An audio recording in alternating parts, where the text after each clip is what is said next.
Muy buenas tardes con los participantes. Los invitamos a completar el link de asistencia, el mismo que se encuentra en el chat del Zoom. Y de la misma manera, una vez culminada la tele-IEC programada para el día de hoy, utilizar el canal del Zoom para poder realizar las preguntas, dudas y o inquietudes que tengan respecto al tema tratado el día de hoy.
Muy buenas tardes, doctor Carlos.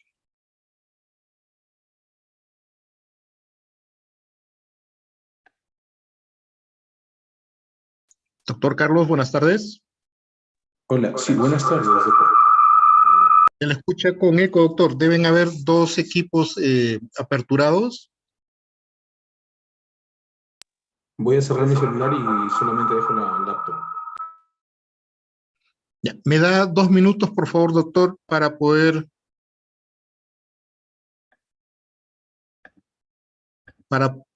hacer la presentación?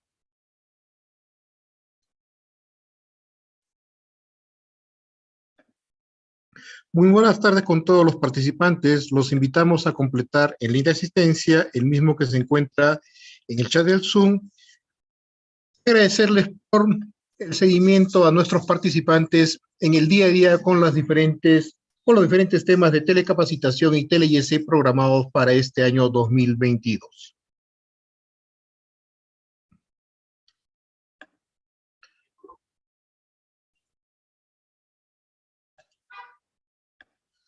Saludamos desde la red de salud Abancay, Dirección Regional de Salud Apurímac, del Ministerio de Salud e invitamos a participar de esta tele-IEC programada para el día de hoy, lunes 24 de octubre, con el tema neurocisticercosis.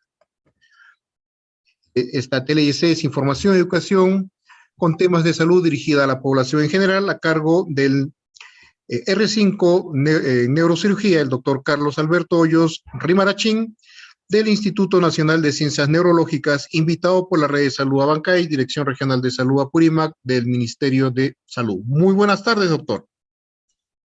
Buenas tardes con todos. Bueno, agradecido por la oportunidad para brindar esta pequeña charla. Es un tema muy interesante, es bastante amplio. Solamente si quisiéramos conversar una parte específica de neurocisticercosis, como su historia o su diagnóstico, tanto en su enfoque como en sus generalidades o el tratamiento.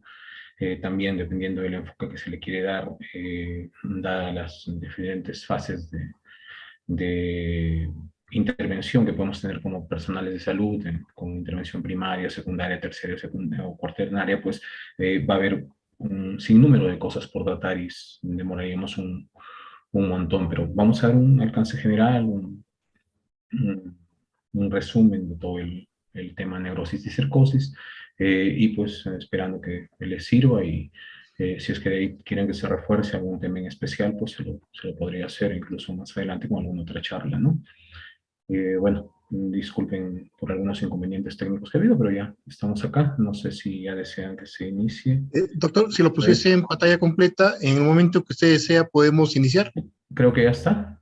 Logramos. Sí, doctor. Muy bien, perfecto. Bueno, la neurocisticercosis pues, es una enfermedad parasitaria que viene desde posiblemente los inicios de la humanidad hasta nuestros días, desde los años 3000 a 1500 antes de Cristo, pues ya habían taenias reconocidas en las momias del Antiguo Egipto.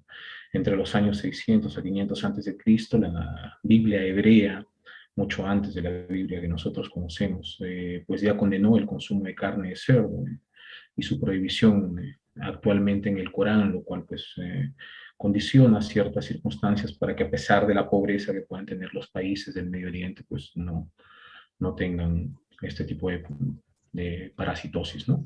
Entre los años 400 a 350 antes de Cristo, la cisticercosis porcina es reconocida en la antigua Grecia. Aristóteles menciona en algunos de sus tratados sobre la historia de los animales y describe cómo él encuentra estos parásitos en los cuales pues menciona que una infestación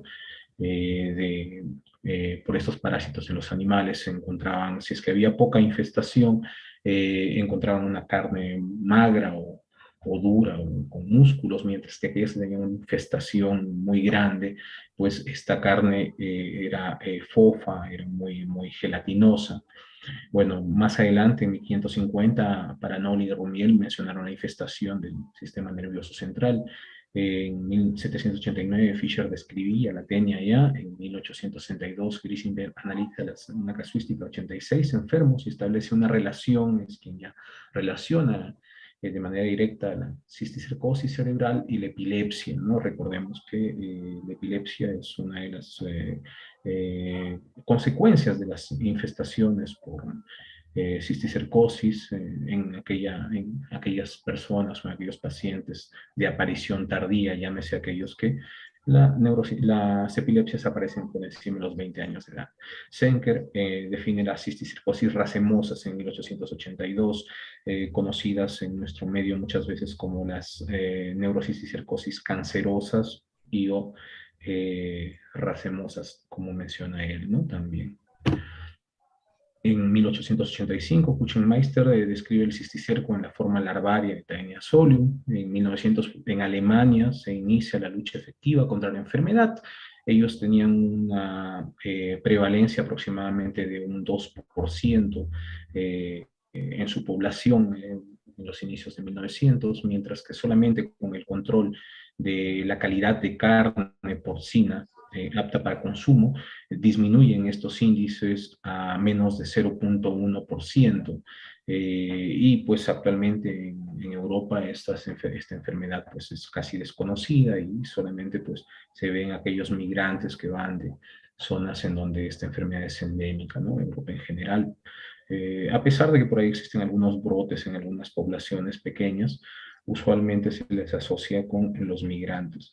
En 1911, Monses, mediante fijación del complemento en el suero, inician el diagnóstico serológico, el cual ya se ha ido pues, especializando y mejorando, llegando hasta actualmente a los exámenes actuales que vamos a ir mencionando más adelante. En 1945, Asenjo en Chile, pues por medio de la ventriculografía, diagnostican cisticercos en la fosa posterior. Continuando un poquito de historia, en México, que posiblemente son aquellos que han contribuido más a este tipo eh, de esta patología, tanto en su tratamiento como en su diagnóstico. Ellos en los años 70-80 encuentran a través de un médico veterinario, encuentran que el praziquantel tenía un efecto beneficioso sobre el tratamiento de parásitos en cerdos. En realidad estaban haciendo, como muchas cosas en la vida, estaban haciendo una investigación no relacionada con la neurosis y cercosis, pero encontró este veterinario que al realizar la necropsia de los cerditos, pues encontraban cisticercos muertos. Así que realizó un estudio ya uniéndose con un neurocirujano, primero en cerdos, en el cual se le administra praziquantel y encontraron que morían los parásitos de neurocisticerco o la fase larvaria o vesicular. Y bueno, pues luego fueron hacia un caso ya con un paciente pediátrico, en el cual le administran praziquantel y encuentran una evolución favorable, ¿no? Desde entonces se toma este tratamiento por un tiempo, pero pues dado todavía el desconocimiento de toda la fisiopatología y los efectos adversos del praziquantel, pues se le daba de manera indiscriminada a todos los pacientes, y con eso ocasionaron también muchas muertes que ya luego se dieron cuenta se podían evitar con el uso de algún otro tratamiento, ¿no? En Perú también se hizo mención, y me parece que es, no recuerdo el nombre del médico, que hace una descripción del parásito inicialmente, que lo describe en una autopsia, y bueno, en los años 1950 aproximadamente, y que luego posteriormente ya con la creación del Instituto Nacional de Ciencias Neurológicas, lugar donde yo hago mi residencia en neurocirugía, y con la cabeza, la guía, el doctor Treyes, quien fue pues quien hizo que este instituto salga adelante desde sus inicios. Se describió muchas patologías y síndromes asociados a esta parasitosis, ¿no? Y llegando a la actualidad en la cual tenemos varios médicos que se dedican netamente a la investigación de neurosis y cercosis. Uno de ellos, el doctor Hugo García Lescano, quien es conocido mundialmente por sus estudios, tanto en diagnóstico como en tratamiento y control de la manifestación por neurosis y cercosis, y otros médicos que forman parte de nuestro staff de médicos en infectología, como está el doctor Víctor Vargas, el doctor Herbert Saavedra, el doctor Sejuno y el doctor Isidro también, que siempre están pendientes de los pacientes con infección, y nuevos médicos que han ido sumando, ¿no? Bueno, eso es con respecto a la parte de la historia de la neurocisticercosis, tanto mundial como regional y local, ¿no? Bueno, en la mayoría de las sociedades pobres, con excepción de los países musulmanes, y ahí las razones, el Corán, pues en nuestra Biblia también lo menciona, la carne de cerdo es la única que no está permitida para su consumo por considerarla sucia, según lo que ellos mencionan. Pues en general los aldeanos o la gente del campo crían cerdos como una fuente de carne, proteína barata y fácil, ¿no? A diferencia de muchos animales domésticos en los cuales uno tiene que preocuparse por la alimentación y todo lo demás, pues en el caso de los cerditos, alguien que procede de provincia, como es mi caso, pues, saben que los cerdos muchas veces son criados a la intemperie, comen los desperdicios y no hay mayor preocupación porque estos vayan engordando y todo lo demás, ¿no? Entonces, la convivencia de cerdos y humanos en malas condiciones sanitarias, como lo que sucede países en vías de desarrollo como el nuestro, pues es un escenario perfecto, se dan las condiciones necesarias y suficientes para el establecimiento del ciclo de la tenia solium, ¿no?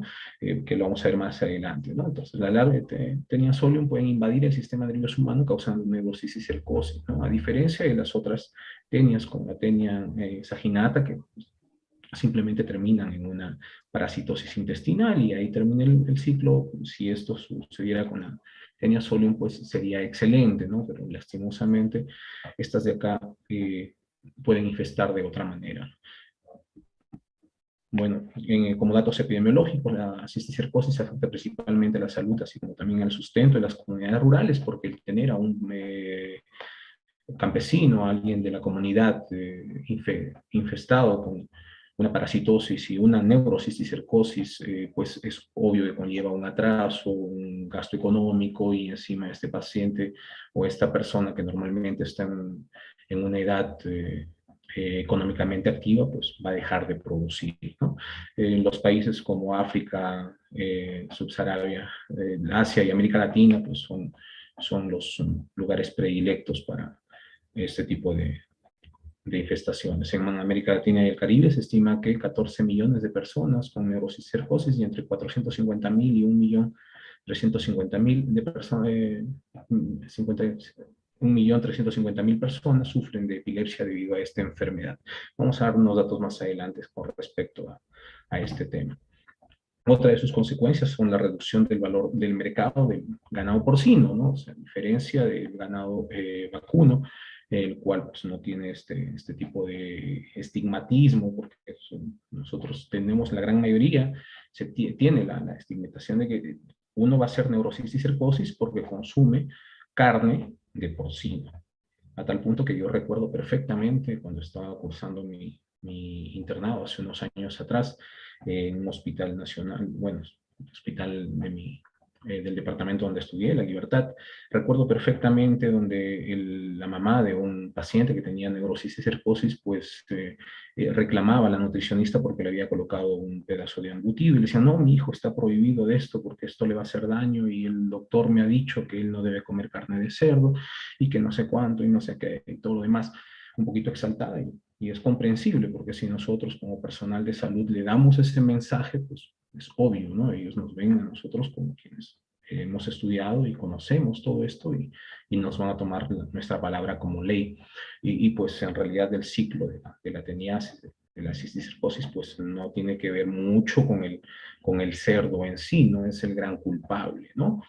Pero bueno, entonces esto también provoca un daño económico al estigmatizar la carne porcina y por ende disminuir su valor, ¿no? Siguiendo con los datos epidemiológicos, bueno, se estima que un 0.1% de la población de Latinoamérica podría tener neurocisticercosis.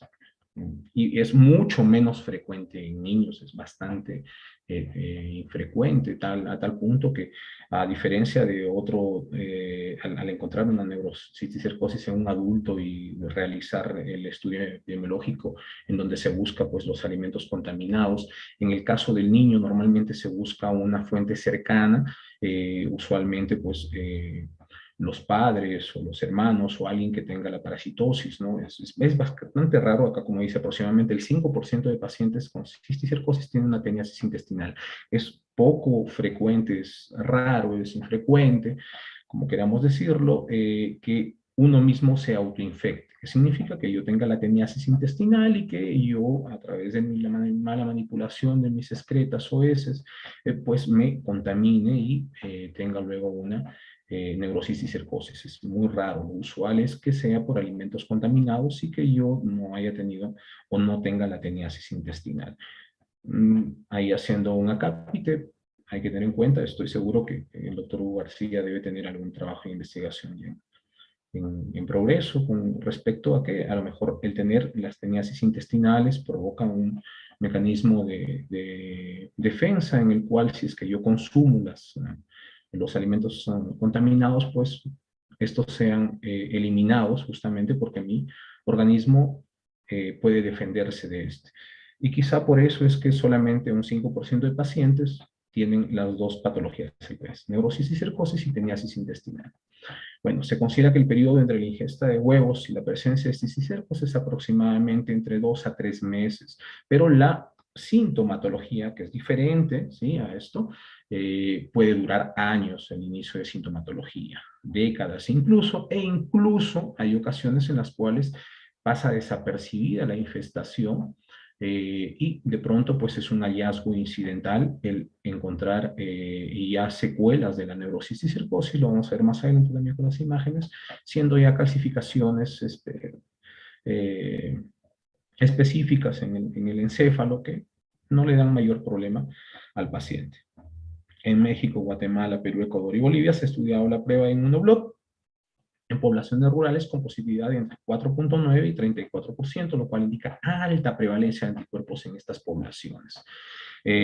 Mencionando otra vez al doctor Hugo García, él realizó un estudio prospectivo, poco de los cuales en realidad en nuestro país realizamos. Nosotros somos un país de hacer estudios más retrospectivos, de hacer estudios descriptivos, observacionales, y casi todos son retrospectivos, ¿no? Los prospectivos son muy pocos y aquellos prospectivos pues son los de mayor valor a nivel de investigación, ¿no? Entonces él realizó un estudio a lo largo de 7 años, si no me equivoco, en Tumbes, en el cual pues a través de las múltiples estrategias que se cuentan actualmente tanto para diagnóstico como para tratamiento fueron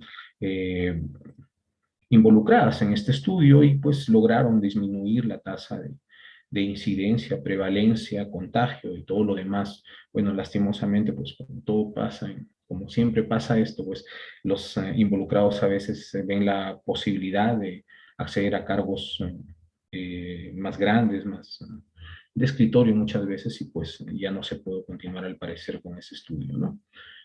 Entonces, en el Perú, pues la enfermedad es diagnosticada el 10%, 12% de las consultas neurológicas. Esto de acá va a depender de qué lugar estoy yo estudiando. No es lo mismo estudiar una población en la costa que en la sierra, que en la selva.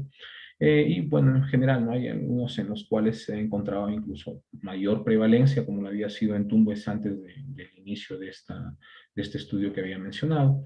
Y en fin, ¿no? Son factores epidemiológicos que dan importancia al momento de nosotros atender a un paciente, ¿no? Y además de esto se ha encontrado entre el 30 y el 60% de los cerdos estudiados que tienen una infestación por este parásito, ¿no? La epilepsia en Iberoamérica se atribuye en carácter endémico de la neurosis y cercosis, como lo había mencionado en inicio, ¿no? Es una consecuencia de según los datos de la Comisión de las Enfermedades Tropicales y la Liga Internacional contra la Epilepsia, la ILAE, la prevalencia ajustada de edad de la epilepsia en los países tropicales es de 10 a 15 casos por cada 1000 habitantes.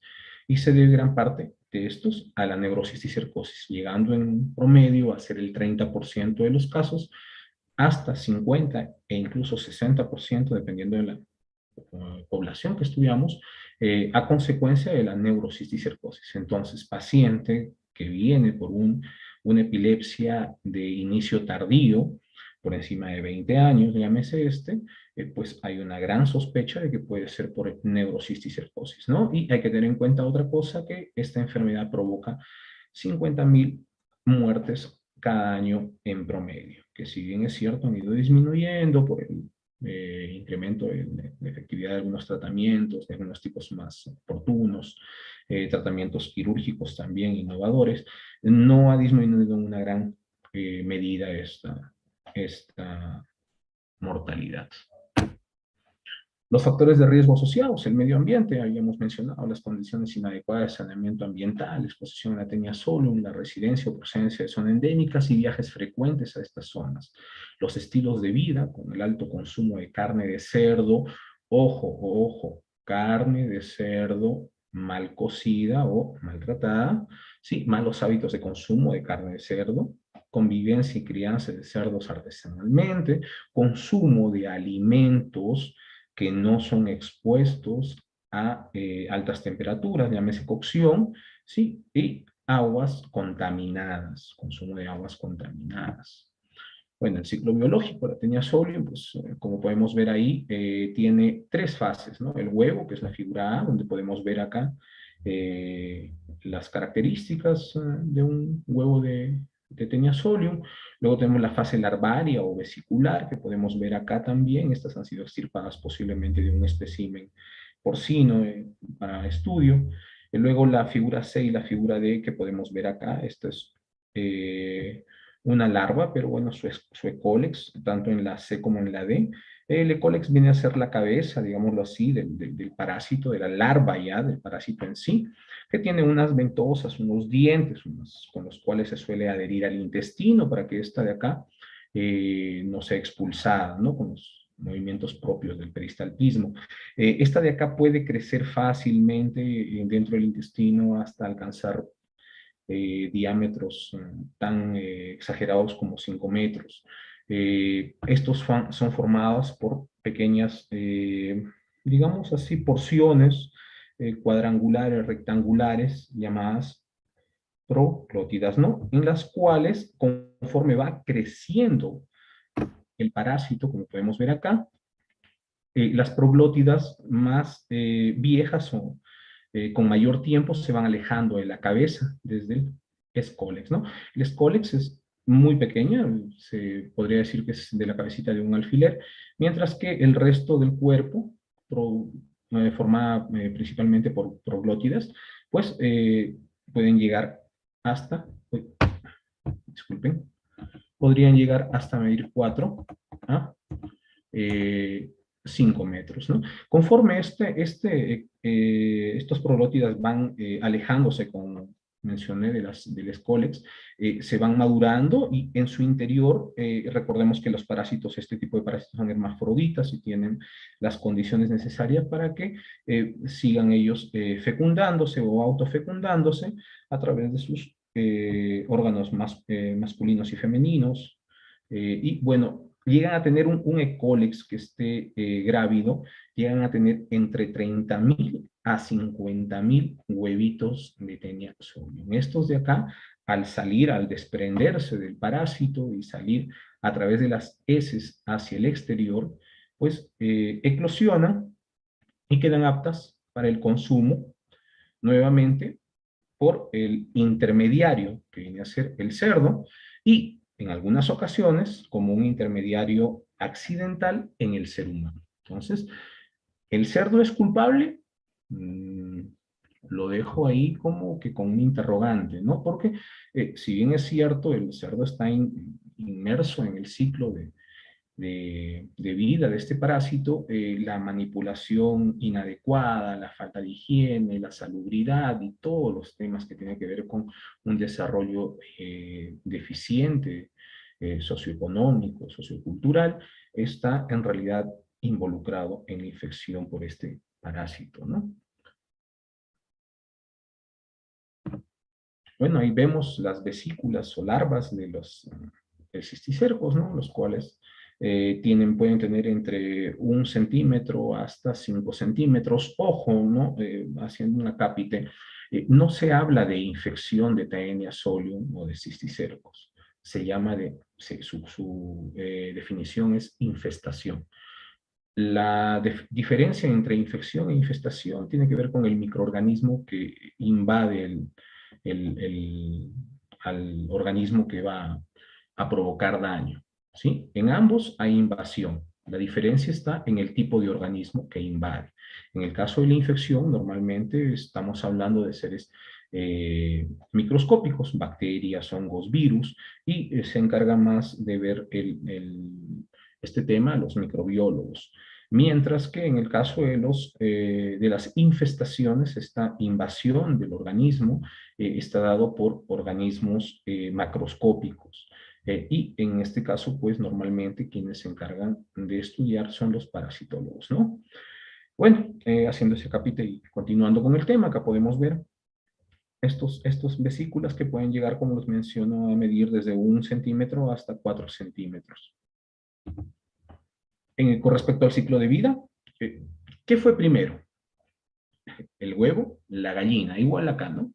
¿Cuál es primero? ¿El hecho de que el cerdito tiene la neurocisticercosis y que el hombre consume y hace la teniasis, o es el hecho de que el hombre tiene la teniasis y después de esto el cerdito consume las heces, hace la neurocisticercosis, sigue ese ciclo que se debería ser el ideal, este ciclo que vemos acá, ¿sí? Una vez que sale a través de las heces del ser humano, pues estos huevos que tenía la proglótide llegan a través de una mala higiene, mala salubridad, mal manejo de residuos hacia el cerdo, quien lo consume y quien realiza la neurocisticercosis. Luego continúa este de acá con sus quistes en músculo, corazón, cerebro, y continúa con el ciclo siendo consumida esta carne por un ser humano que no la trató de manera adecuada, no la cocinó, o porque tenía una infestación muy grande, esta carne que debería ser descartada, y otra vez realiza la teniasis, o se rompe este ciclo y a través de el ser humano, después de haber consumido, disculpen, después de haber consumido los alimentos contaminados por sus heces, llega a producir la neurocisticercosis. Como podemos ver en este ciclo también, podemos ver los puntos de corte donde se puede dar la intervención adecuada para que cortemos este ciclo de vida, este ciclo de contagio, de infestación de este parásito, ¿no? A través de las diferentes estrategias, ¿no? Como por ejemplo un manejo adecuado de las excretas, ¿sí? Una vez que salen del intestino, y mejorar las prácticas de crianza.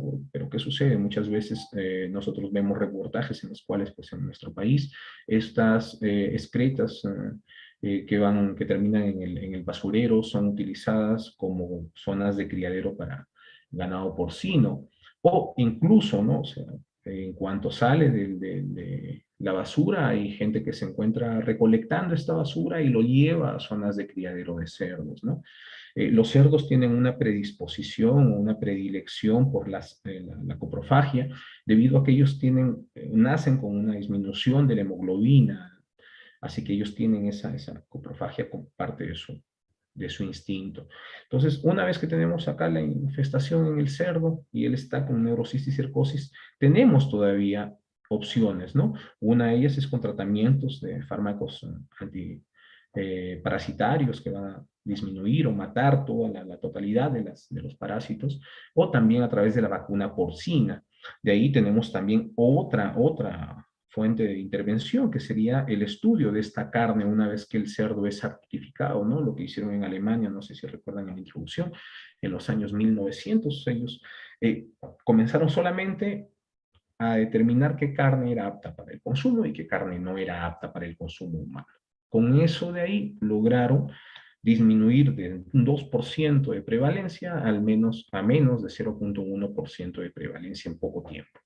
Y de ahí tenemos otra fuente más de intervención, que es la preparación correcta del cerdo, una cocción adecuada, ¿sí? Lo ideal siempre que vaya a altas temperaturas por un buen tiempo, por un tiempo prolongado, y que ésta se distribuya en absolutamente toda la carne.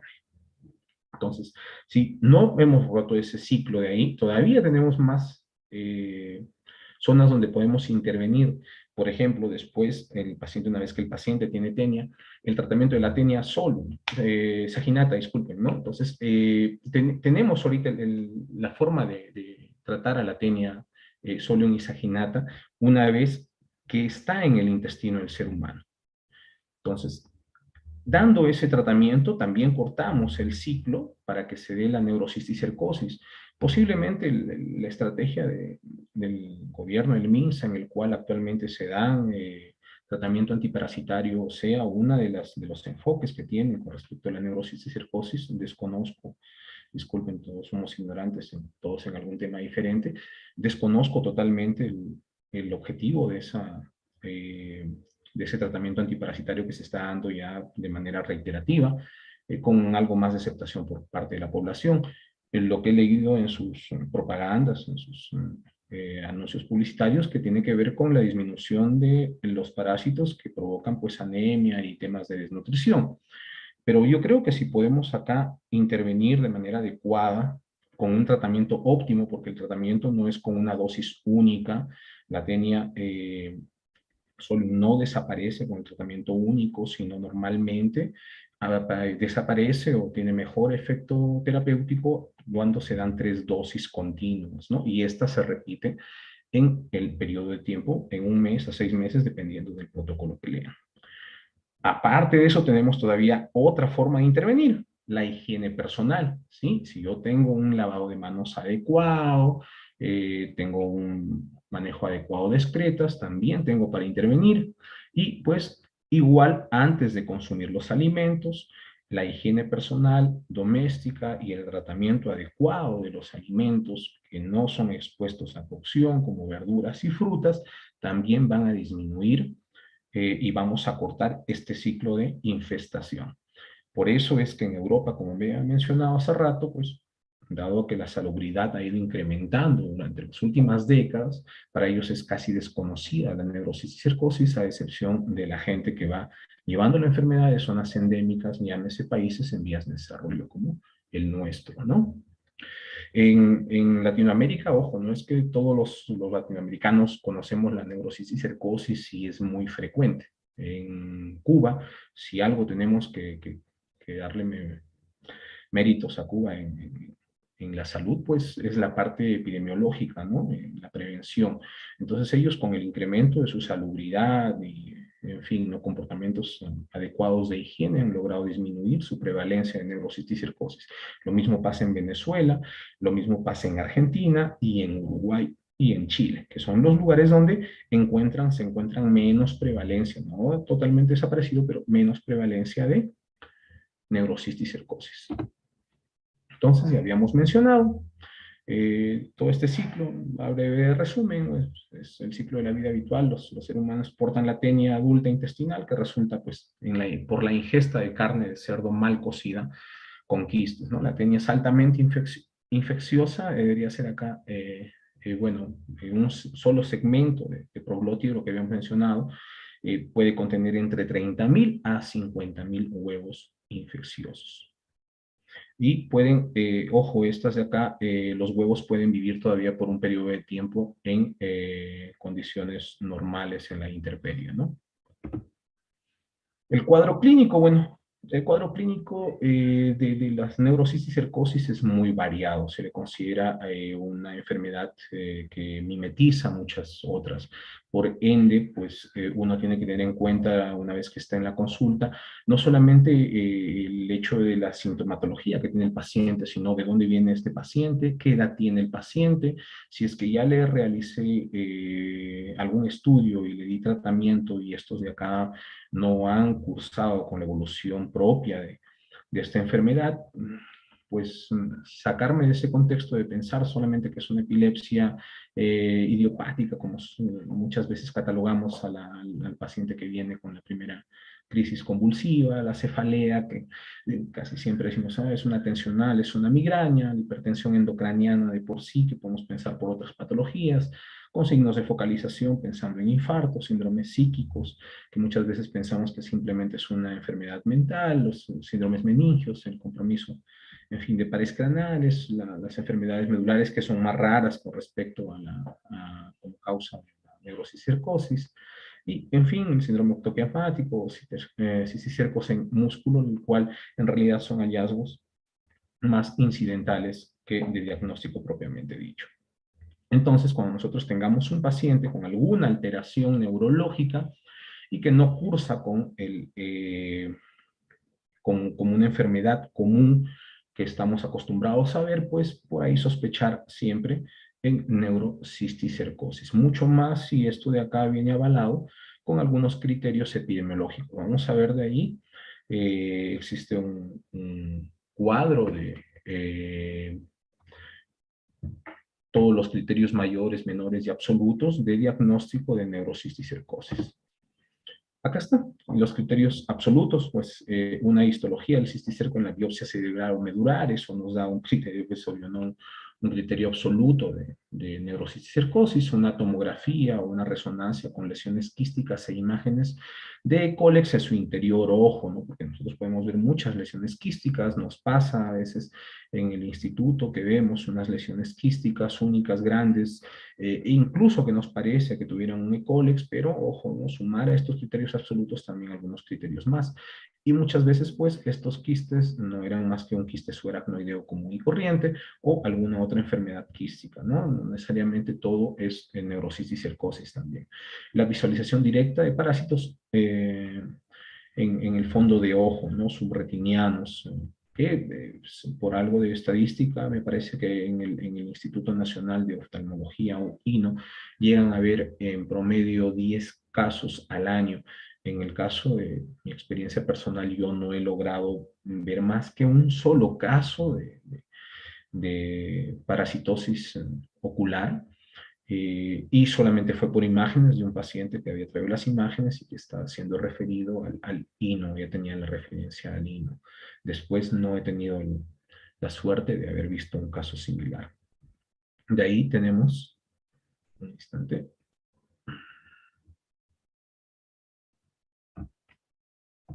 a los criterios mayores. En los criterios mayores tenemos la neuroimagen con lesiones altamente sugestivas de neurocisticercosis, en el cual es obvio que nos parece una lesión tipo neurocisticerco, pero está sin esclarecerse la presencia del escólex, ¿no? En su interior. Identificación de anticuerpos anticisticerco en sangre mediante pues, el Western blot, o utilizando el ELISA. En este caso, el Western blot tiene una mejor sensibilidad y especificidad que cualquier otro examen. En el caso del Western blot llega hasta un 95% de especificidad, diré de sensibilidad, y de especificidad tiene un 100%. A diferencia del ELISA, que llega a tener resultados cruzados con otras tenias o con otros parásitos, pues el Western blot en este caso es 100% específico, ¿no? Y su sensibilidad es bastante alta. Bueno, la resolución de lesiones quísticas intracraneales después del tratamiento con albendazol o praziquantel, lo que nosotros llamamos como prueba terapéutica positiva, ¿no? Y la resolución espontánea de pequeñas lesiones que captan en anillo menores de 20 milímetros en pacientes con crisis epilépticas y en otros síntomas, pero, bueno, para dar el diagnóstico es obvio que tenemos criterios absolutos, mayores, menores, y criterios epidemiológicos que sumados, teniendo una conglomeración de algunos o cumplimiento de algunos criterios, vamos a dar si es que es un diagnóstico certero o no. Los criterios menores, las lesiones compatibles con neurocisticercosis en estudios de neuroimagen, manifestaciones clínicas sugestivas de neurocisticercosis, tales como crisis epilépticas o convulsiones, que son de inicio tardío, signos neurológicos focales, hipertensión intracranial y demencia. La prueba de ELISA, ya mencioné, esta de acá no está considerada como criterio mayor, sino como menor por ser menos sensible, llega a tener una sensibilidad máxima de 85%, mientras que la del Western blot, la de 85, es su mínima. Y pues lo que había mencionado, su especificidad es muy menor a la del Western blot porque tiene falsos positivos debido a cruce con otras parasitosis. Evidencia de cisticercosis fuera del sistema nervioso central. Los hallazgos incidentales que había mencionado en aquellos pacientes que sufren un traumatismo o algo y de pronto se les saca una imagen y se le encuentra neurocisticercosis a nivel de músculo o a nivel de corazón u otros órganos, ¿no? Criterios epidemiológicos, evidencia de contacto con un cohabitante infectado por Taenia solium, individuos que vivan o hayan residido en países donde la neurocisticercosis es endémica, e historia de viajes frecuentes a áreas endémicas por neurocisticercosis. Desde 1990 aproximadamente, no recuerdo bien la fecha, existen estos criterios absolutos, mayores, menores y epidemiológicos para el diagnóstico de neurocisticercosis, ¿no? Entonces, el diagnóstico se da por la interpretación de estos criterios y permite 2 grados de certeza diagnóstica. Diagnóstico definitivo en pacientes que tienen un criterio absoluto o en aquellos que tienen 2 criterios mayores, un criterio menor y un criterio epidemiológico. El diagnóstico probable en pacientes que tienen un criterio mayor y 2 menores, y en aquellos que tienen un criterio mayor, un criterio menor y un criterio epidemiológico. También en los casos en los que se tienen 3 criterios menores y un epidemiológico.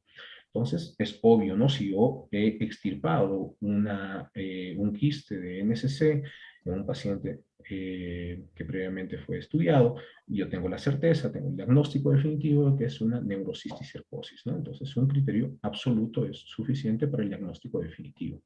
Los criterios mayores son Western blot positivo, en fin, con una imagen sugestiva, y un criterio menor y un criterio epidemiológico, como podría ser ya la prueba de Lisa y a la vez el criterio epidemiológico que venga de una zona endémica, en donde sabemos que hay alta sospecha de infestación por este parásito, ¿no?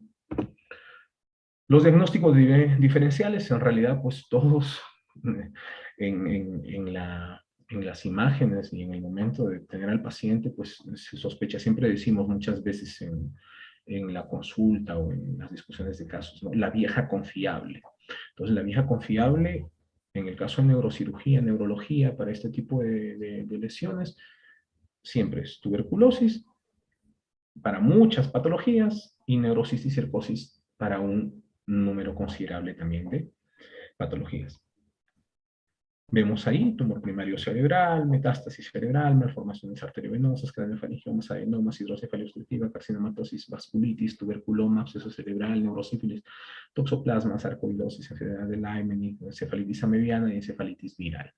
Todas van dentro del diagnóstico diferencial, algunas con más fuerte vinculación que con otras, ¿no? Con respecto a los síndromes secundarios a neurocisticercosis, tenemos pues la epilepsia, que habíamos mencionado que en circunstancias normales llegan a tener el 30% de pacientes con epilepsia llegan a estar vinculadas con neurocisticercosis, y en algunos casos llegando a tener hasta 50 e incluso 60%.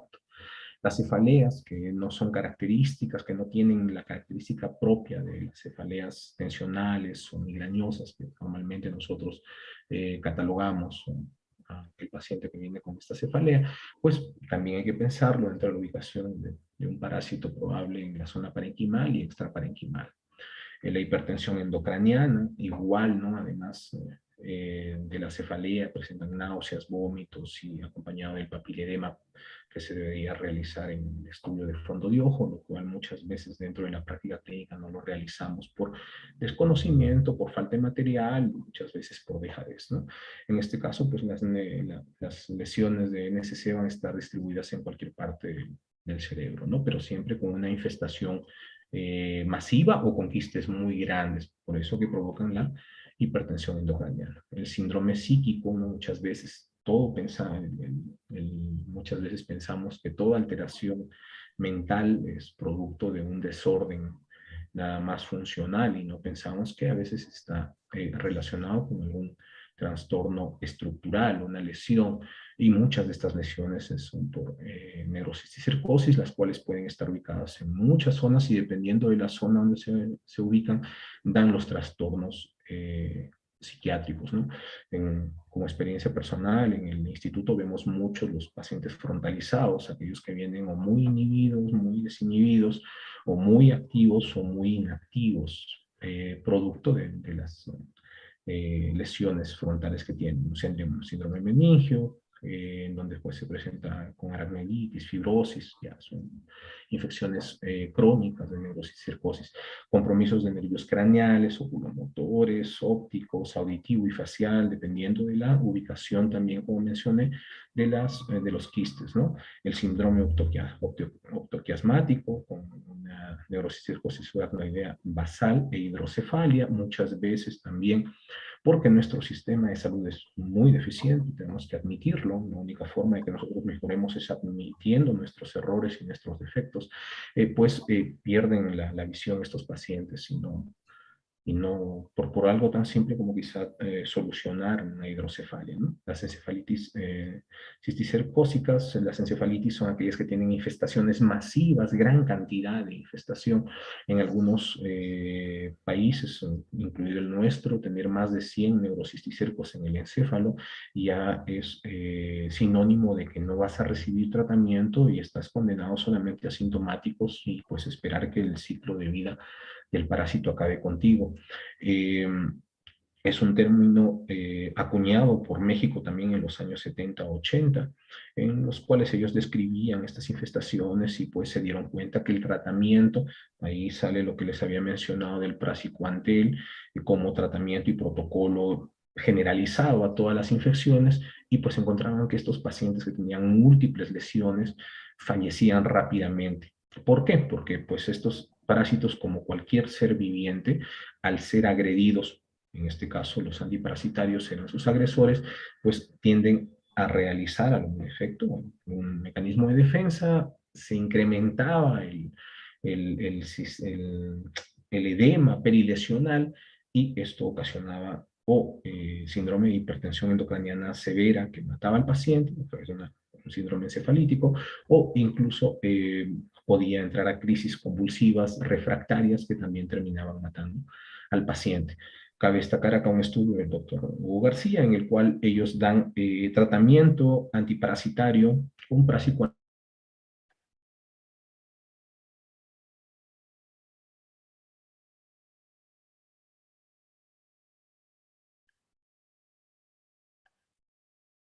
a raíz de lo que había pasado con la muerte de estos pacientes que les daban praziquantel. Entonces unos dijeron,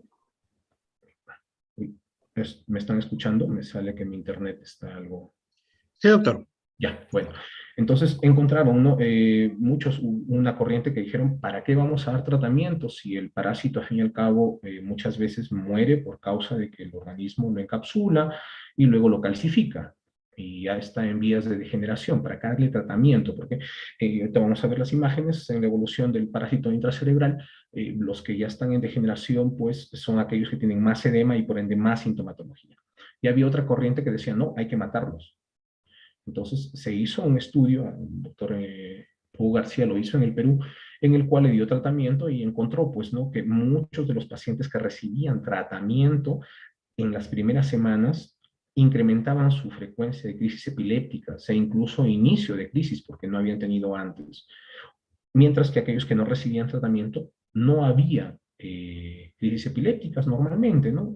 Pero en el desarrollo de la enfermedad, aquellos que recibían antiparasitarios, si bien tenían ese incremento en esa curva de las crisis epilépticas, tenía más supervivencia, a pesar de que no morían muchos parásitos, pero tenían mayor supervivencia y tenían menos crisis epilépticas en el tiempo, mientras aquellos que solamente dejaban con placebos para ver cómo era el ciclo de la enfermedad, pues aquellos tenían más crisis de epilepsia, morían mucho menos parásitos, en promedio solamente un 10%, en los que recibían parásitos hasta un 40 y 50% en un periodo determinado de tiempo, y también a la vez tenían mucho más crisis a lo largo del tiempo, ¿no? Por eso es la importancia del tratamiento antiparasitario.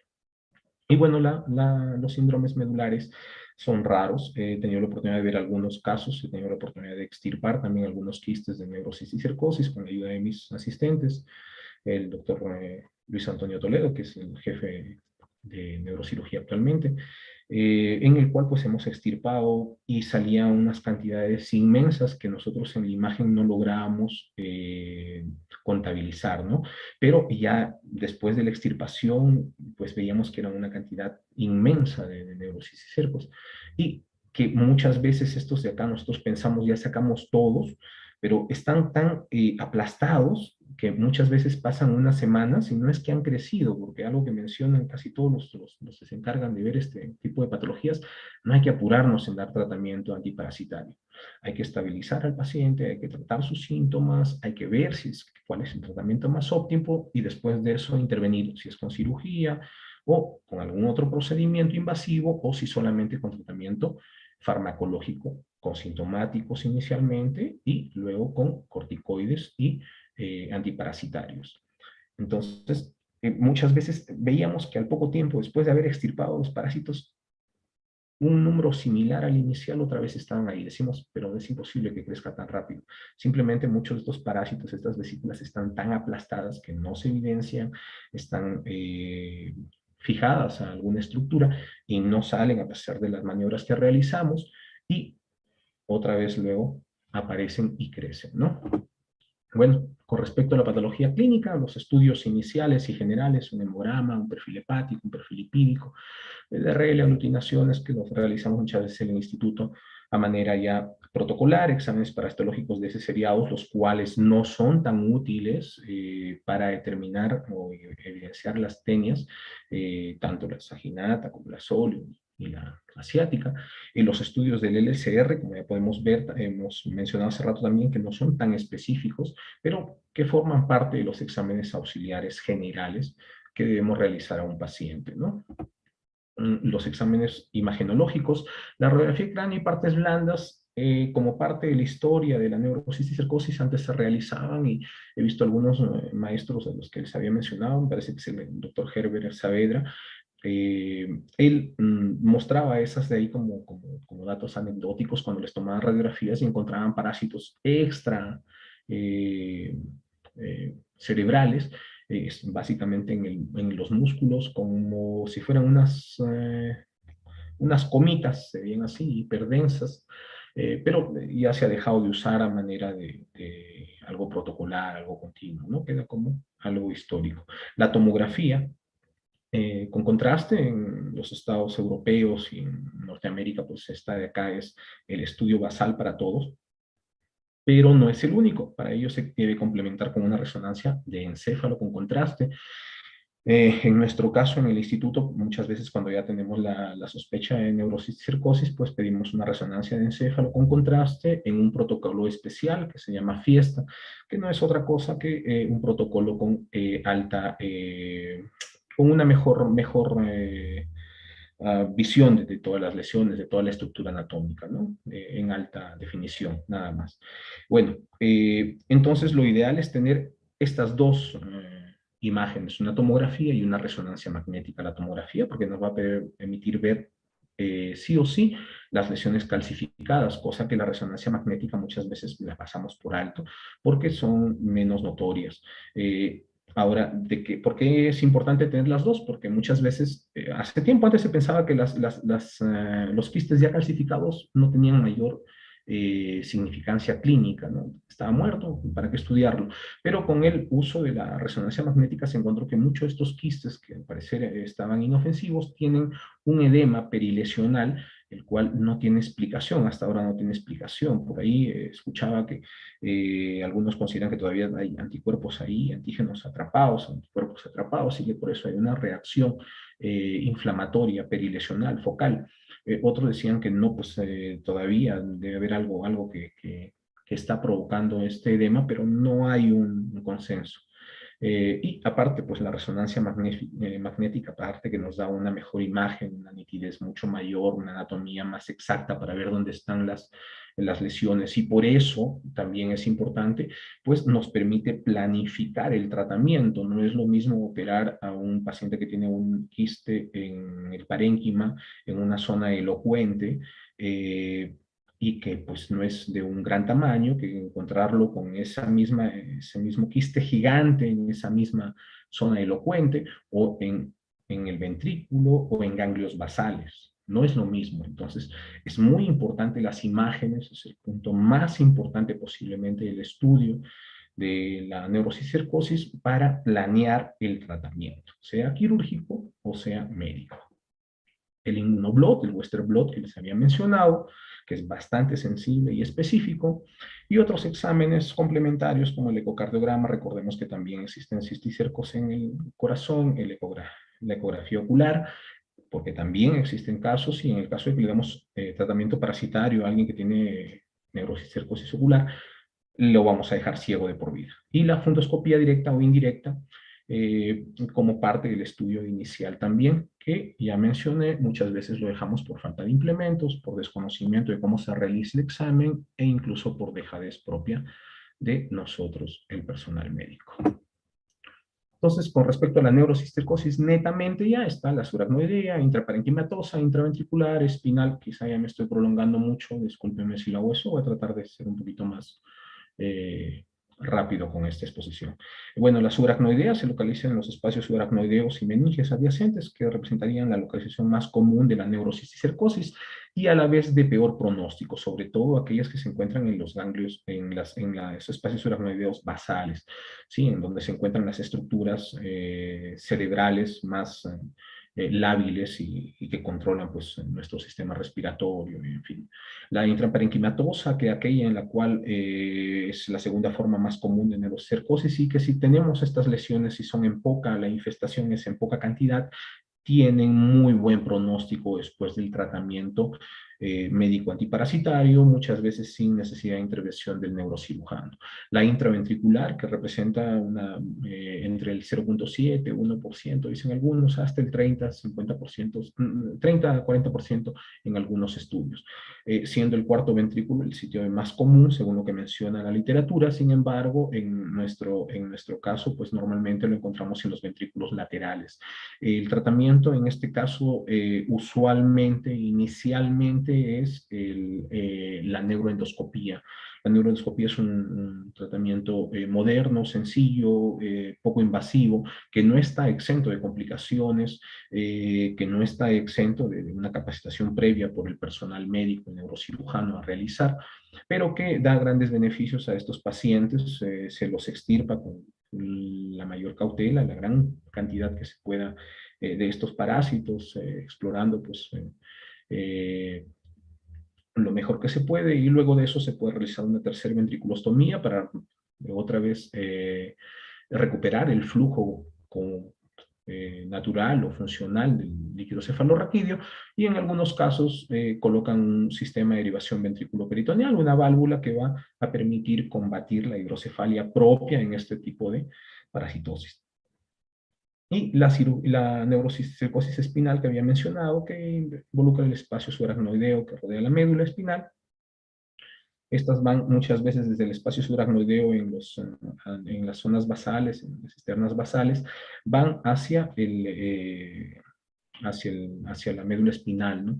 Estas de acá también tienen buen pronóstico. Después, normalmente, estas reciben tratamiento neuroquirúrgico inicial, una de las también indicaciones primarias donde interviene la neurocirugía.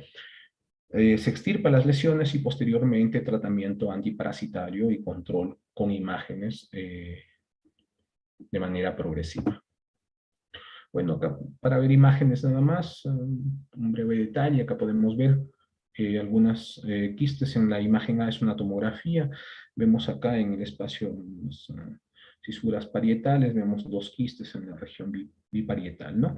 Acá también podemos ver algunas lesiones quísticas, y los quistes pues tienen un contenido similar al LCR, ¿no? Y eso es lo característico y lo que lo diferencia muchas veces de uno de sus diagnósticos diferenciales, como son los abscesos cerebrales, ¿no? Que también son lesiones un poquito en las resonancias, se pueden ver un poquito con contenido líquido, pero un poquito más denso o intenso en este caso, más intenso que las lesiones quísticas por NSC, ¿no?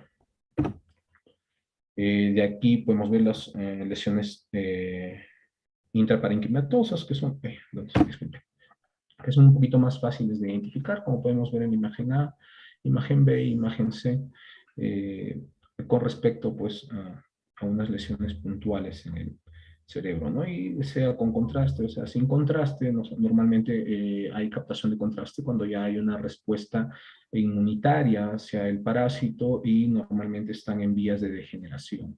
Pero ya dije, no sé, por más que se encuentran estos parásitos en vía de generación, de muerte, el tratamiento antiparasitario es fundamental porque se encontró la relación entre mejor calidad de vida a lo largo del tiempo y de supervivencia de los pacientes que reciben tratamiento antiparasitario, estando estables, ojo, no es que darle a cualquiera.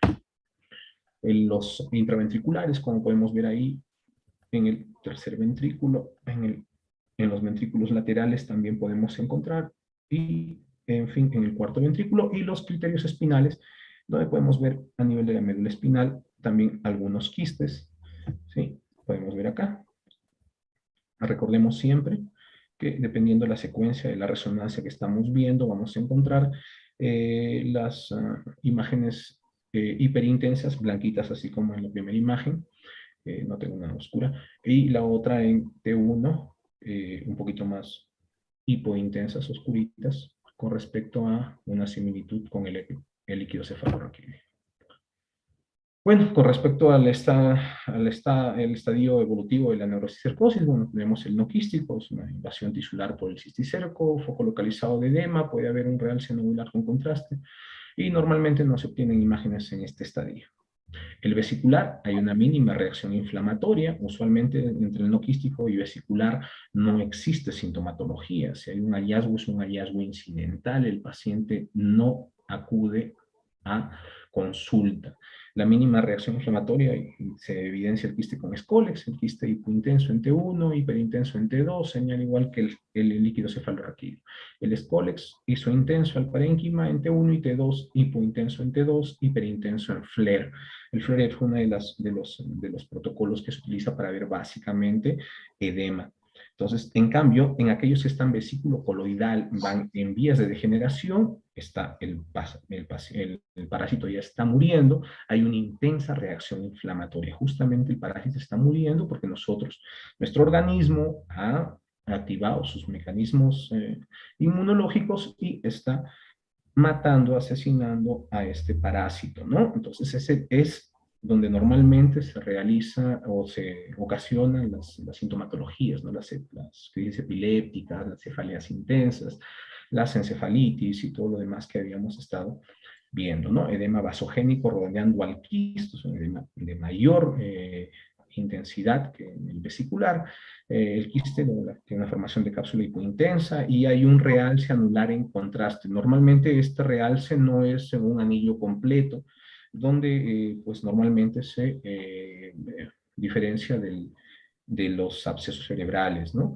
Y es obvio, acá también se puede ver el Scolex. No nodular granulomatoso, la absorción y retracción ya del quiste. Si nosotros hacemos un seguimiento en imágenes, podemos ver que aquellos que ya pasaron de vesicular coloidal a nodular granulomatoso, este quiste ha disminuido de tamaño, es ya algo residual, hay un engrosamiento capsular a diferencia del otro, hay una captación mayor de esta cápsula y el Scolex está calcificado, tiene un aspecto en diana. Puede persistir un leve edema vasogénico, pero ya es mucho menor al vesicular coloidal, por eso la importancia del tratamiento. Y bueno, los pacientes disminuyen su frecuencia de crisis epiléptica. Nodular calcificado ya es una evolución final del quiste, hay una mineralización, nódulo calcificado sin realce con contraste, la resonancia no es muy útil, la tomografía más, pero la resonancia nos permite ver aún las calcificaciones que tienen edema perilesional, y es importante para poder dar tratamiento sintomático, no solamente con anticonvulsivantes, sino por ahí con un corticoide que ayude a combatir con mayor éxito estas convulsiones o esta sintomatología. El estadio vesicular, que lo habíamos ahí mencionado, simplemente para que lo puedan ver, ¿no? Una lesión usualmente grande, con dependiendo si es tomografía o resonancia, y dependiendo si la resonancia en qué secuencia está, pues vamos a ver las características, ¿no? Esas flechas blancas señalan, en el caso de la primera imagen, la imagen A, la flecha negra señala una calcificación, y el de Scolex a nivel de la flecha blanca, tanto en la imagen A como en la imagen B. En la imagen C y la imagen D son resonancias en las cuales en la flecha blanca se puede ver el Scolex también y el contenido líquido quístico propio de estas lesiones, ¿no? El estadio vesicular coloidal, ya hay una degeneración, como podemos ver con las flechas, tanto en la tercera imagen, en la figura C, que es una tomografía, como en la resonancia, en la imagen E, en esas flechas hay una captación de contraste en anillo, recordemos ya, está el parásito en vías de muerte, pero vemos también en la imagen D, en la cual hay un edema perilesional. De regular consideración, hay algunas imágenes que tienen mucho más edema. De ahí está el estadio nodular granulomatoso, en la cual ya este parásito ha ido muriendo, está en degeneración, ya hay menos edema, la lesión está más circunscrita, más pequeña, y la cápsula es un poquito más gruesa. Todavía puede persistir edema, como podemos en las flechas de la imagen D, pero es mucho menor que la vesículo coloidal. Y el estadio nodular calcificado que muchas veces se ve como lesiones intensas en la resonancia, como esa imagen que está ahí, y en las tomografías se ven como lesiones hiperdensas, que significa color blanquito, bien circunscrito, en forma redondeada, usualmente distribuidos en el encéfalo. Tratamiento: no existe un tratamiento estándar. Lo que sí tenemos que hacer caso a lo que todos los protocolos mencionan, no apurarse, es estar bien seguros, primero, que es el diagnóstico adecuado; segundo, que mi paciente sea tributario del tratamiento que le voy a imponer. Si es quirúrgico, porque tengo una lesión vesicular bastante grande que está provocando un efecto de masa, con afección de la fuerza muscular, en fin, la calidad de vida, y yo considero que esto le va a dar un mejor chance al paciente para luego continuar con el tratamiento antiparasitario, excelente. Si yo considero que tiene lesiones pequeñas que pueden ser tratadas con antiparasitarios nada más y con sintomáticos y corticoides, igual. O sea, primero es determinar qué le voy a dar, el planeamiento, las imágenes súper útiles para eso.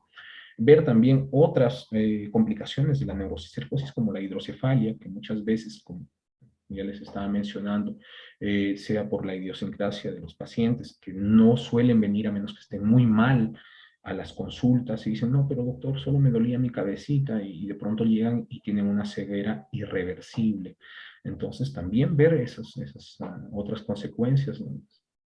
Patologías secundarias asociadas a la neurocicercosis, y tratarlas, ¿no? En este caso, en las hidrocefalias con una derivación ventriculoperitoneal, si fuera el caso.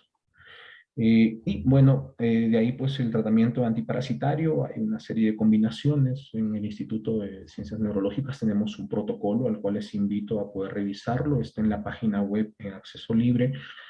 Ojo que estos protocolos no es que sean los únicos ni nada, pero son los que se utilizan ahí con mayor frecuencia. Igual el doctor Hugo García siempre está por ahí con sus investigaciones, y siempre salen con algunas otras innovaciones en tratamiento, ¿no? Pero de manera general, el albendazol a dosis de 15 miligramos por kilogramo por día, en el instituto se lo proyecta hasta por 45 días, 30 días el normal, y se usa pues concomitantemente con esteroides, con corticoides, que aumentan su concentración plasmática. Usualmente se les da 4 o 5 días antes del tratamiento, de iniciar el tratamiento antiparasitario, y este de acá, una vez que termine el tratamiento antiparasitario, se lo va disminuyendo, ya desde unos días antes también, hasta desaparecer después de haber acabado el tratamiento antiparasitario. La combinación albendazol-praziquantel todavía está en estudio, a pesar de que hay algunos estudios iniciales que dicen que hay mejor beneficio. Hay que recordar el efecto adverso del praziquantel y la historia pues, que tuvo este en su momento, ¿no? Igual son guías nada más de uso antiparasitarios en neurocicercosis, con sus diferentes grados de recomendación, pero como les dije, no hay un consenso. O sea, van a encontrar eh, varios estudios. Incluso por ahí está el estudio con la famosa ivermectina que nosotros hemos consumido durante la pandemia. Creo que eso va a quedar como anécdota para la posteridad con respecto a la medicina. Y bueno, no con pocos resultados en realidad. Sigue siendo el albendazol y el praziquantel los de mayor uso y mejores resultados, ¿no? Entonces, de ahí tener en cuenta las encefalitis cisticercósicas, pues que tienen un montón de quistes normalmente involucrados en su aparición. Y pues, si bien es cierto, por consenso, de manera, ¿qué les podría decir, no? Más de manera empírica que otra cosa, se dice no hay que darle tratamiento y hay que esperar que fallezcan. Pero, ¿qué pasaría si ese paciente que está ahí es nuestro padre, nuestra madre, nuestro ser más querido? Posiblemente le demos un chance. Posiblemente digamos, mira, yo prefiero que mi familiar muera luchando a que muera sin luchar. Posiblemente, pero de manera general este tipo de infestaciones de gran cantidad, pues no reciben tratamiento. Y de ahí pues las neurocirrosis extraparenquimales, tendenciales, aracnoideas, racemosas, que responden menos al tratamiento antiparasitario. En realidad en el instituto he visto que muchos de estos, si bien es cierto, tienen una vida prolongada todavía, no es que mueren inmediatamente, pues no he visto muchos casos que sean de éxito, a pesar de que se les hace terapia combinada de neurocirugía con extirpación de la mayor cantidad de neurocisticercos y tratamientos que a veces se inician un mes después, otras veces mucho más tiempo después y otras veces algo menos de tiempo, con esa idea de que no vayan a crecer de nuevo, pero igual no ha habido en el largo del tiempo no ha habido una gran variación. La neurocisticercosis intraventricular, que ya mencioné, el tratamiento quirúrgico, la neuroendoscopía y con la tercer ventriculostomía o la instalación de un sistema de derivación ventrículo-peritoneal como complemento, pues, ha mostrado grandes resultados. No está exento, ya mencioné también, de resultados mortales, pero igual ha incrementado la sobrevida y curación de los pacientes antes de que contemos con esta técnica, ¿no? La neurocisticercosis quística gigante son pocos los casos tributarios de manejo quirúrgico, ya les dije, excepto aquellos que tienen algún signo de focalización, alguna epilepsia ya netamente identificada como causal, esta neurocisticercosis, o el efecto de masa tan grande que puede estar ocasionando pues algún déficit motor, o en fin, ¿no? Y estos de acá tienen muy buen pronóstico, los quistes gigantes en el parenquima cerebral. Las dosis de corticoides, ya había mencionado, es iniciar antes de 4 días más o menos antes del tratamiento con el vendasol o cualquier antiparasitario, continuar durante este y retirar progresivamente hasta en 10 días posteriores aún, determinado el tratamiento antiparasitario. Acá, como acápite, antes de que se use la dexametasona, y posiblemente ese fue lo que les pasó en México, pues había más crisis epilépticas y había más muertes de pacientes con neurocisticercosis y durante el tratamiento antiparasitarios, ¿no? Ya con el uso de la dexametasona como caballito de Troya, como caballo de batalla, ha disminuido estas consecuencias, pero yo creo que nos falta todavía probar con otros corticoides, que estoy seguro en algún momento alguien más lo va a hacer. En el país, lastimosamente, no realizamos muchos estudios prospectivos, ya les dije, todos son retrospectivos, y para colmo tenemos una mala calidad de recopilación de datos, con ende tenemos un pésimo resultado con mucho sesgo de los estudios que podemos realizar, ¿no? Estoy seguro que ahorita estando acá en el MINSA, si en algún momento sea la oportunidad, aprender de otros lugares, ¿no? Ahorita estoy en una rotación internacional en México, y no es que los en México sean super genios o tengan 3 cerebros o leen 20 horas y nosotros leemos 1 hora, no es así. En realidad la generación de los seres humanos van similares, creo, en todo Latinoamérica, pero tienen una estructura de salud diferente, y eso quizá ha hecho que, ya preguntando a los médicos de acá, a los colegas, ¿con qué frecuencia ven neurocisticercosis? Me dice que mucho menos que hace 10 años. Y han incrementado, su sistema de salud ha mejorado y su salubridad ha mejorado. Bueno, la tomografía de control también tiene que estar presente a los 3 meses, 6 meses, al año, según criterio del médico tratante. Siempre lo ideal acompañado de una resonancia magnética, si queremos ver ya con mayor detalle un protocolo fiesta o protocolo de alta definición. El tratamiento quirúrgico, recomendando, ya les dije, indicación primaria en los quistes intraventriculares, indicación primaria en aquellos que se encuentran con un gran efecto de masa, estando en algún espacio subaracnoideo de fácil acceso. Y la otra indicación en aquellos quistes parenquimatosos que están gigantes o están provocando un efecto de masa considerable. Y las complicaciones, la hidrocefalia, complicación muchas veces sea de una parasitosis intraventricular o de un quiste gigante que está comprimiendo una vía de circulación del líquido cefalorraquídeo, es la derivación ventrículo-peritoneal, pero la remoción del quiste también se ha visto que suma. Pero ojo, también hay hidrocefalia no comunicante, y diré la comunicante, en la cual no hay una interrupción de de este circuito de circulación de líquido cefalorraquídeo. Sin embargo, hay una hidrocefalia, y esto es porque los pacientes con neurocisticercosis también hacen aracnoiditis, con esto pues dejan de reabsorber el líquido cefalorraquídeo, disminuyen su capacidad de reabsorción, y por ende, en este caso, no sirve la tercera ventriculostomía, y el uso del sistema de derivación ventriculoperitoneal es el que soluciona el caso. Y a pesar de esto, con el tiempo hay fracaso, porque en fin, ¿no? Los parásitos, a veces las quistes se adhieren a los sistemas de ventrículo peritoneal en su porción proximal, llámese intraventricular. En caso de inflamación se recomienda la divulgación permanente, ¿no? Lo que había mencionado.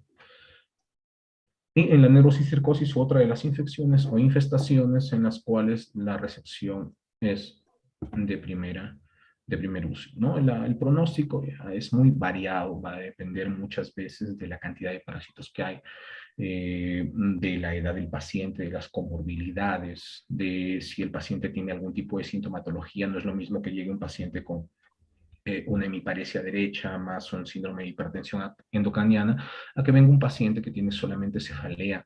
Entonces, todo eso de ahí, esos datos nos van a dar un pronóstico más adelante. Es obvio que a mayor patologías o comorbilidades asociadas y a mayor sintomatología, peor pronóstico, ¿no?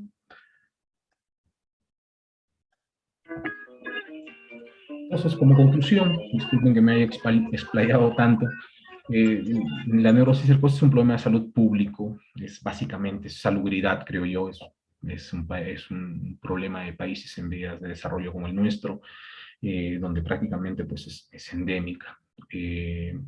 La presentación, ya mencioné, también es variable. Si bien es cierto, las convulsiones es la sintomatología más frecuente, se mimetiza tanto que cualquier patología o cualquier sintomatología neurológica pues nos puede hacer pensar en una NSC, mucho más si sumamos los criterios epidemiológicos, ¿no? Si yo veo un paciente que viene de una zona en la cual la prevalencia de neurocisticercosis es bastante alta, tengo que pensarlo. No puedo yo darme el lujo de decir, no, tome este tratamiento para el dolor y regrese acá en 6 meses, ¿no? Y regresa cuando ya pues tiene epilepsias o crisis epilépticas más continuas, o ya viene con un déficit motor establecido, o con un síndrome de hipertensión endocraniana, teniendo en cuenta que esto más sintomatología, peor pronóstico para el paciente. Como ley de vida, siempre veamos al paciente como si fuera nuestro ser más querido. Eso me ha ayudado bastante para darle una importancia diferente al paciente. Si ven a un niño, a alguien pequeño, imagínense a su hijo, su sobrino, su ser más querido. Si ven a alguien mayor, a su padre, a su madre, dependiendo del género. Si ven a alguien de su edad, a su hermano, o sea, la pareja, pero traten de hacer eso. Va a cambiar diferente la forma como traten a su paciente. Bueno, no sé si tienen alguna duda o algo que quieran que aclare con respecto a la charla de hoy en día. Muy agradecido, doctor, por haber aceptado esta invitación, muy didáctica y muy sustanciosa la información que se ha recibido. Doctor, tenemos algunas preguntas. Deme un segundo. Ya. El Western Blue, ¿qué diferencia hay entre realizarlo sérico o en líquido cefalorraquídeo? Ya, la diferencia es la sensibilidad.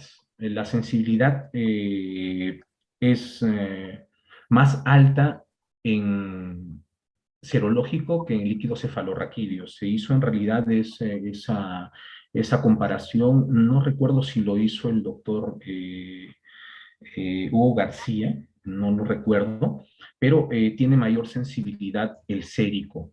Recordemos que nosotros tenemos la barrera hematoencefálica, y por eso también se da la fisiopatología, ¿no? Porque el neurocicerco lo encontramos más en el cerebro, en el ojo,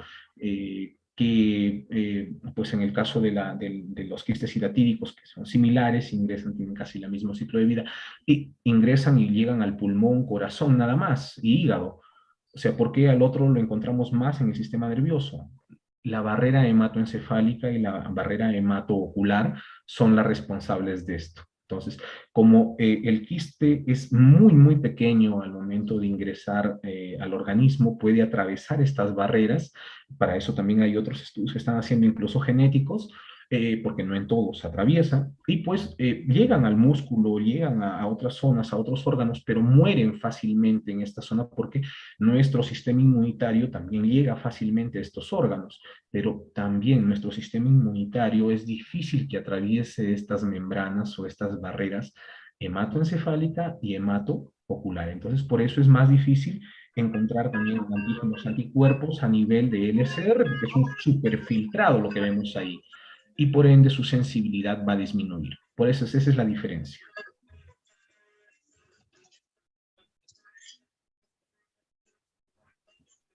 Doctor. ¿Sí? ¿Me logró escuchar? Sí, doctor. Una pregunta que se ha presentado en el YouTube, que estamos saliendo en vivo, desde Ciudad de México. ¿Cuáles son los hallazgos que usualmente vamos a encontrar en el líquido cefalorraquídeo post-punción lumbar? Ya, perfecto. Si bien es cierto, no existe un hallazgo que me diga sí típico, típico, típico, lo que vamos a encontrar en su gran mayoría es incremento de las proteínas. El incremento de las proteínas las vamos a encontrar. Podemos encontrar disminución de la glucosa en algunos casos, es muy raro, pero podemos encontrar y este va acompañado de un mal pronóstico. O sea, si yo encuentro a un paciente hipoglucorraquia, o sea, disminución de la concentración de glucosa en líquido cefalorraquídeo, tienen mal pronóstico. Lo usual es que encontremos incremento de proteínas en el líquido cefalorraquídeo. De ahí no hay mayores marcadores tampoco con respecto a eso. Me acuerdo yo bastante de los maestros que le había mencionado hace rato del Instituto Nacional de Ciencias Neurológicas, el doctor Alvarado, otro médico jefe de la sala San Vicente. En mi instituto todas las salas llevan nombre de santos. Él mencionaba que durante toda su trayectoria había sacado estudios de líquido cefalorraquídeo a casi todos sus pacientes.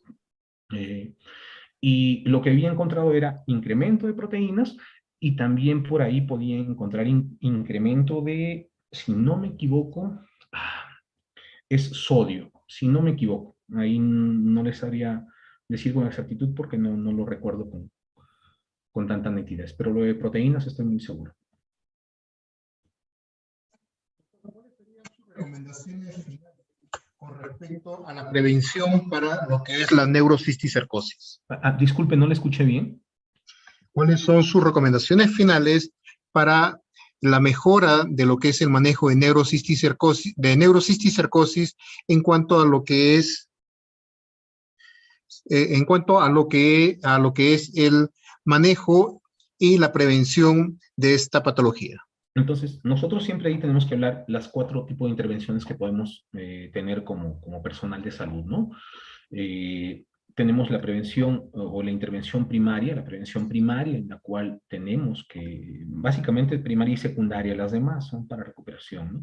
La primaria tiene que ver con salubridad netamente. Habíamos visto el ciclo de vida del parásito, espérense a ver si es que lo puedo retroceder hasta ahí. Un instante, pero tenemos la salubridad, la higiene es fundamental para cortar el ciclo de transmisión y el ciclo de vida de este parásito en condiciones normales. Como podíamos apreciar acá, pues la higiene al momento del excreta, destino final de las excretas de manera adecuada, rompe ya el ciclo para que el cerdo pueda ser contaminado. La crianza del cerdo en condiciones salubres, en condiciones adecuadas, también va a romper este ciclo, porque puede ser que no tenga yo el desagüe adecuado, ni la fosa de oxidación a donde va a llegar adecuadas, pero si yo al cerdo lo tengo alejada de esta zona donde van a llegar las heces de los seres humanos contaminados con estos parásitos, pues también corto el ciclo. Después de eso está el tratamiento para los cerdos, en el cual es obvio, si yo disminuyo la venta indiscriminada de cerdos que no pasan por una evaluación adecuada por personal de salud que se encargan de ver si es que tiene neurocisticercosis y en qué cantidad tiene, también va a cortar este ciclo. Y luego, pues la higiene personal, el hecho de lavarse las manos. Aristóteles, en su libro de medicina o en sus escritos de medicina, mencionaba, ¿no? Y en la Biblia y en todo lo demás van a leer, lavarse las manos, dice, lavarse las manos para ser limpios y poder consumir alimentos. Eso ya es un mensaje que viene desde cuánto tiempo atrás y hasta ahorita no lo entendemos. Entonces, lavarse las manos antes de ingerir y después de ir a hacer nuestras necesidades también corta el ciclo. Entonces, la salubridad básicamente es el punto más importante, el punto más álgido para la prevención.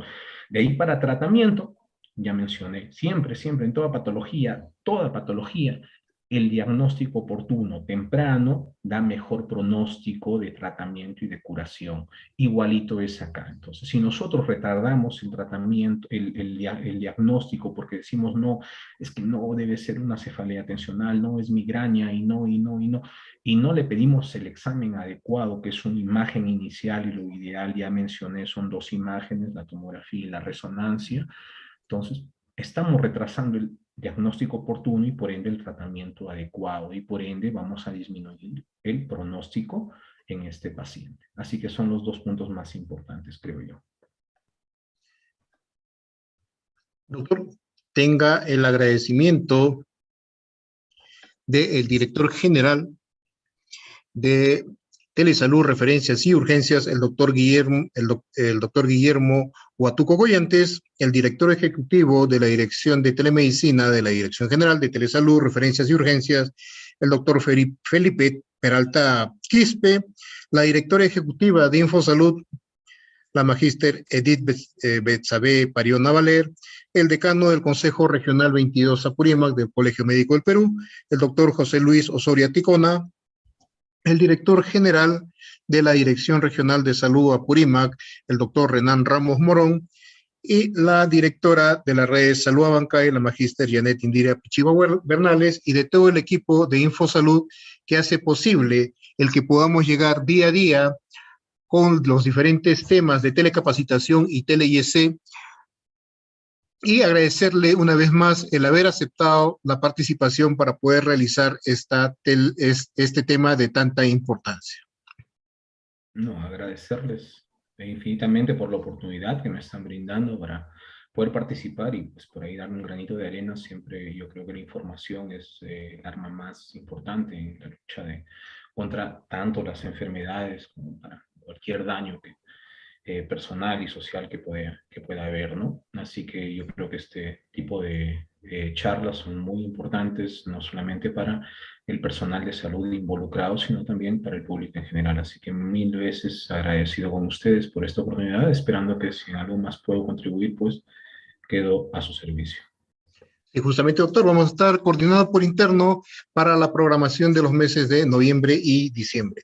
Muy agradecido especialmente a nuestros participantes que día a día nos vienen siguiendo con cada una de las telecapacitaciones y tele-IEC que se llevan a cabo en el decorrer de estos meses. Una vez más, agradecimiento a nuestro ponente y nos estaremos comunicando el día de mañana con la tele-IEC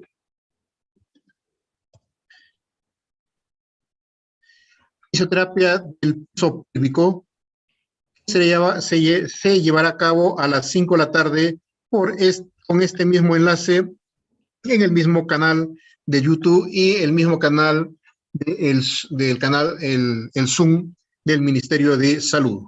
Muy buenas tardes, doctor Carlos Hoyos Rimacharín. Rimarachín. Rimarachín. Muy buenas tardes con todos los participantes.